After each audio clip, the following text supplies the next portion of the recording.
Good morning and welcome back to this edition of Insights. I'm Aaron Parsegian, joined by ACC Professor of Political Science Tim Kuhnlein. And Tim, as an educator, I want to ask you about a specific cabinet choice Donald Trump has made, and that's for the Secretary of Education. And let's talk a little bit about this woman who has a Michigan background. Yeah, Betsy DeVos, a very powerful name in this community and in education, the discussion about the future of education. Betsy DeVos, of course, is one of those billionaires that we were speaking about earlier, recently appointed by the Trump administration. And by the way, that's not necessarily an anomaly. Apparently, Eisenhower's administration had the greatest number of billionaires. Right, yeah. It's just kind of a different era. But anyhow, Betsy DeVos comes from wealth herself. She is a prince of the Prince Corporation out of Holland, a billionaire family in and of themselves who married into the DeVos family. Of course, multi-billionaires, somewhere around $40 billion, something like that, much wealthier than Trump. And of course, she's also the sister of Erik Prince, who's the more notorious figure in this whole saga. Erik Prince, I went to school with him at Hillsdale College, and you may recognize his name. He actually created the largest private military in the world, inheriting about $1 billion from his father, and going on to buy the largest collection of military hardware. And anyhow, if that's kind of the trajectory of where Betsy DeVos wants to take education, we're in for a rough ride. And let's talk a little bit about her background, because she doesn't necessarily have a background in education, which is interesting to choose her for the Secretary of Education. Right. She's got a bachelor's degree from, I believe, Hope College, which is in the Holland area. Political science and I think marketing, but no work experience in administering education policy for that matter, teaching or anything of that sort. So it's a little odd, but again, it's a political appointment. So he's using this as a statement. And really this is a statement about, as we all know, primarily the role of vouchers in public education, choice, and charter schools, among other things. And charter schools has been a huge topic of discussion when it comes to education, but I'm not necessarily sure many people know what charter schools are. So if you could go into a little bit of background on they're them. complex and they come in a variety of forms, and they're different in a lot of different states. And about half the states are experimenting with this. Most are highly regulated, although in Michigan they have not been. And most don't. Most have pursued charter schools as a way of dealing with problem students who have underperformed, and it's kind of a intervention, an alternative system of sorts. Where the whole debate on charters has gone amok is that the private sector, they've been pushed as for-profits, and so we have a whole industry emerging where we actually see stocks traded for these educational institutions. And it begs the question, what is this really about? Is it about profit or about education? And it would be one thing if the profit led to higher performance in education, but the statistics don't show that. So it's kind of concerning. I think charters are one thing, especially on the national scale. They've been pushed, but there's been a lot of resistance to them.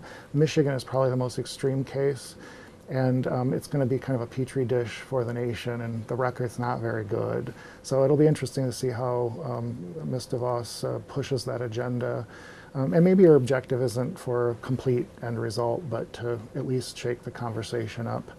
The real issue is the voucher program. I think that's on Trump's agenda. He's made it very clear he wants about $20 billion of Department of Education federal funding to be block granted to states solely for voucher opportunities, and that would leverage about $110 billion of state monies that would experiment with allowing parents to use the voucher to choose other schools, both public, private, and parochial. And so this idea of the voucher is that, for X student, they get this amount of tax dollars, and the parents can choose where they choose, the tax dollars that are accrued, and then they can go to whatever school they choose. And they take that money with them, which puts the public institution in a bit of a difficult situation, especially when they're dealing with declining enrollments because of population, but also defunding. and then you shift some of that money or all of that money, because in most cases, say it's $8,000, it goes with that student to whatever school they go to. And usually those schools are quite small, and they struggle themselves to begin with. And so in many respects, you're suppressing the whole system. Well, I think the agenda is to sort of invigorate the system, but it hasn't really played out that way because you're dissipating the resources so much. It also leads to a sort of maybe an intentional or maybe unintentional segregation of people, primarily based on class, because where this is often being tried is in urban centers or in suburban areas where we're either trying to correct the problem of poor education in a lot of these urban centers. That's the case in Michigan. It's mostly, I think 85% of the charter schools are, and whatever are being conducted in the Detroit area. But the suburbs, oftentimes it's the upper end communities that want to get their children out of schools that they are having issues with in terms of the diversity, the lack of performance, things of that. They're trying to escape it.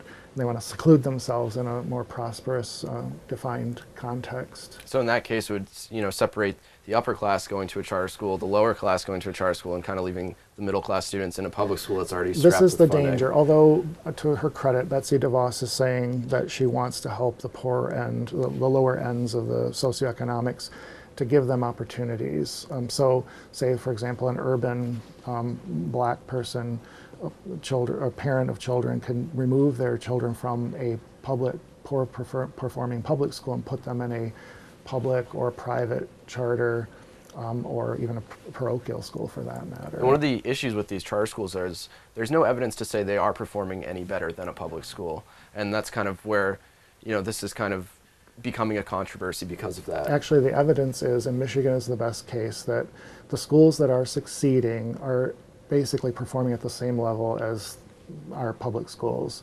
But more of those charter schools are actually underperforming and folding. A lot of these charter schools, I read a statistic that 1 out of every 3 fold within the first year. So kind of that money goes to waste to establish a new school. Right, and not only do you have the profit share now added to the equation, but this is a competitive marketing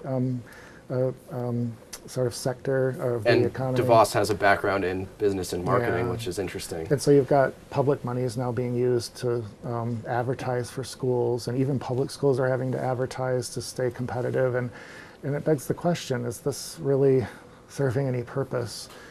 Because the money is being funneled away from not only the classrooms, but guaranteeing that we can get the best qualified people teaching in those classrooms. Money is not there to pay the teachers.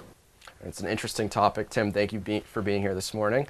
And thanks for joining us this morning. There's a new edition of Insights coming next week, so stay tuned at the same time, same place. Insights into Northeast Michigan is produced by WBKB News. If you have any comments, suggestions, or topics you would like to see on a future show, please email WBKB News. This has been a production of Thunder Bay Broadcasting Corporation. All rights reserved.